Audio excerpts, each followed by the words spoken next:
Today po kasama natin ang ating mga abogado, si Attorney Rico Domingo at si Attorney Tony Lavinia para i-file po natin yung petition for review sa Department of Justice dahil hindi po tayo nasisiyahan dun sa naging decision po ng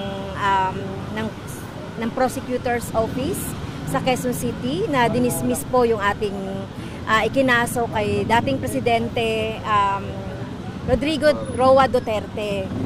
So dahil po nakikita po talaga natin na talagang merong elements ng grave threats itong talagang sinabi ni dating Presidente Duterte against sa akin do sa kanyang programa. Kaya ngayon ay inihiling natin sa DOJ na mag-review noong naging desisyon ng Prosecutor's Office sa Quezon City. So, si Atty. Rico para dun. Nandito kami para asistihan si Congresswoman Franz Castro at kami may lalabag ng maghahain kami ng petition for review under NPS 2020 Rule on Appeal sa Office of the Secretary. Mamaya ng konti ay aming ipa-file na yung petition for review at sinasabi namin doon, among others, na ang resolution dated 9 January 2024 ng Investigating Prosecutor ng Quezon City ay aming pinapatunayan na hindi tama. Kaya kami ay magpapa-review sa Office of the Secretary. Ang isang bagay na dapat nating sabihin dito ay mukhang hindi patas ang pagkakatingin ng investigative prosecutor sa pagkakatingin niya sa mga facts dito sa ating sa complaint affidavit ni Congresswoman Franz. No? Bakit hindi patas? One of them is that binigyan ng potential depensa ng investigative prosecutor ang nahahabla. Iyon ang nagpapatunay na hindi patas ang tingin niya. As ang sabi nga namin nung una, aming panayam hinggil dito, is that ito ay test ng judicial and prosecutorial systems. Ating binibigyan ng litmus test ang judicial and prosecution dito kung sila ay magbibigay sa atin ng karapatan remedyo kung tayo ay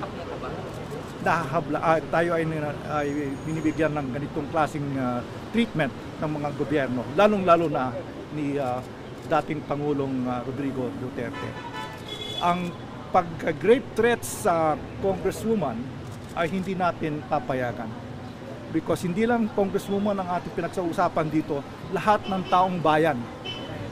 At hindi dapat natin pababayaan na alipustanganin ang mga tao, lalong-lalo na sa media, sa online media at saka sa broadcasting establishments.